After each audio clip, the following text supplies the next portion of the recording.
Welcome to Shiva Gita chapter 7. మనం లైఫ్లో ఎన్నో ప్రయాణాలు చేస్తాం. బస్ ఎక్కుతాం, ట్రైన్ ఎక్కుతాం, ఫ్లైట్ ఎక్కుతాం.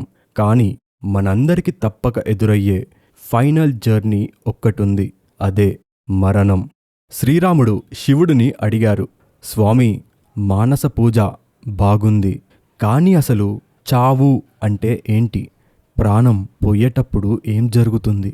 ఆ ప్రాణం బాడీ నుండి బయటకి వచ్చి ఎక్కడికి వెళ్తుంది? Is it darkness or is there a world out there? శివుడు ఉత్క్రాంతి అంటే ఎగ్జిట్ ప్రాసెస్ వివరించారు. శివుడు ఇలా అన్నాడు, రామా, చనిపోయే కొన్ని నిమిషాల ముందు కాళ్ళు చేతులు చల్లబడతాయి, మాట పడిపోతుంది, మనసు వెళ్ళి ప్రాణంలో కలుస్తుంది. ప్రాణం వెళ్ళి జీవుడు అంటే సోల్ని గట్టిగా పట్టుకుంటుంది.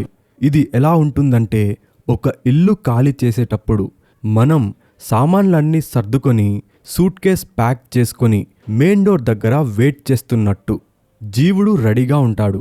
కానీ ఎగ్జిట్ డోర్ ఏది?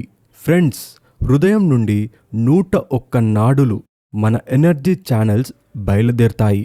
జీవుడు ఏ ద్వారం నుండి బయటకు వెళ్తాడో అది చాలా ముఖ్యం. కొంతమంది ప్రాణం కళ్ళ ద్వారా పోతుంది, కొంతమంది ప్రాణం చెవుల ద్వారా పోతుంది, కొంతమంది ప్రాణం మలమూత్ర ద్వారాల నుండి పోతుంది. వీళ్ళు మళ్ళీ పుట్టి చావాలి, రీబర్త్ సైకిల్లోకి వెళ్తారు. ఒక్క నాడి మాత్రం హృదయం నుండి పైకి వెళ్ళి నెత్తి బ్రహ్మరంధ్రాన్ని టచ్ చేస్తుంది, అదే సుషుమ్న. రామా, ఎవరైతే యోగా భక్తితో ప్రాణాలను సుషుమ్నలోకి పంప్ చేస్తారో వారి ప్రాణం నెత్తి పగలగొట్టుకొని బయటకు వెళ్తుంది, అదే కపాల మోక్షం. వాళ్ళు హయ్యర్ వరల్డ్స్ అంటే ఊర్ధ్వలోకాలకి వెళ్తారు. అందుకే పెద్దవాళ్ళు అంటారు, చనిపోయేటప్పుడు దేవుడి నామస్మరణ చెయ్యాలి అని. ఫోకస్ పైకి ఉంటే ప్రాణం పైకి వెళ్తుంది. బాడీ వదిలేశాక సోల్ ఏ రూట్లో వెళ్తుంది? శివుడు 2 వేస్ చూపించారు. మొదటిది దేవయాన, ది పాత్ ఆఫ్ గాడ్స్. ఎవరు వెళ్తారు? ఉపాసన జ్ఞానం ఉన్నవాళ్ళు వెళ్తారు. శివుడు అంటున్నారు, రామా, సూర్యమండలం నుండి ఒక దివ్య పురుషుడు వచ్చి ఆ జీవుడిని బ్రహ్మలోకంకి తీసుకెళ్తాడు. అక్కడ వాళ్ళు కల్పాంతం వరకు ఉండి చివరికి మోక్షం పొందుతారు. నో రిటర్న్ అంటే మళ్ళీ భూమి మీదికి రారు. మరి పుణ్యం చేసి భక్తి జ్ఞానం లేని వాళ్ళు ఎక్కడికి వెళ్తారు? రెండవది పిత్రియాన, the path of ancestors.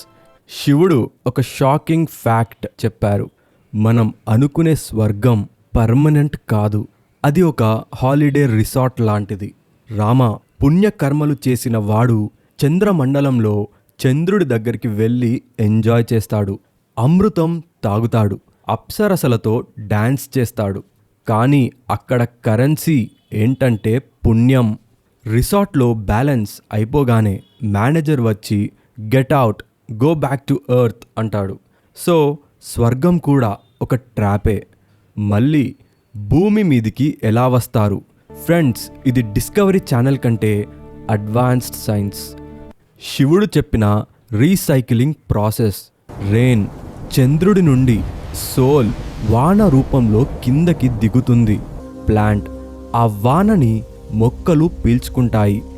Soul ఇప్పుడు రైస్ వాటర్లో ఉంది. ఫుడ్, ఆ ఆహారంని పురుషుడు తింటాడు.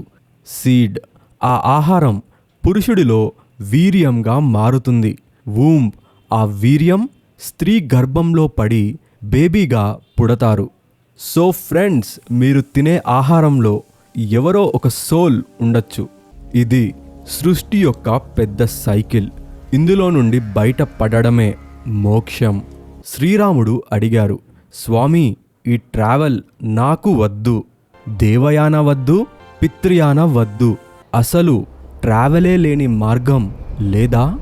అప్పుడు శివుడు అన్నారు, ఉంది రామా, అదే సద్యోముక్తి, ఇన్స్టెంట్ ఫ్రీడమ్. ఎవరైతే నేను బాడీ కాదు, నేను శివస్వరూపాన్ని అని బతికి ఉండగానే తెలుసుకుంటారో వాళ్ళకి ఉత్క్రాంతి ఉండదు. ఇక్కడే ఇప్పుడే దీపం ఆరిపోయినట్టు, కుండ పగిలినట్టు వారు నాలో కలిసిపోతారు. No sun, no moon, only Shiva. ఇప్పుడు రాముడికి డెత్ మ్యాప్ అర్థమైంది. ఓ, నేను మూన్ దగ్గర ఆగిపోకూడదు, నేను శివుడి దగ్గర ఆగాలి.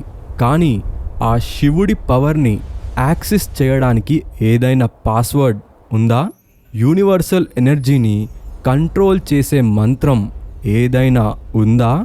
నెక్స్ట్ చాప్టర్లో పంచాక్షరి విద్య అండ్ విభూతి యోగా, ది గ్లోరీ ఆఫ్ ఓం నమః శివాయ, అది నెక్స్ట్ వీడియోలో చూద్దాం. Please do subscribe, like and share, comment ఓం నమః శివాయ. జై శ్రీరామ్.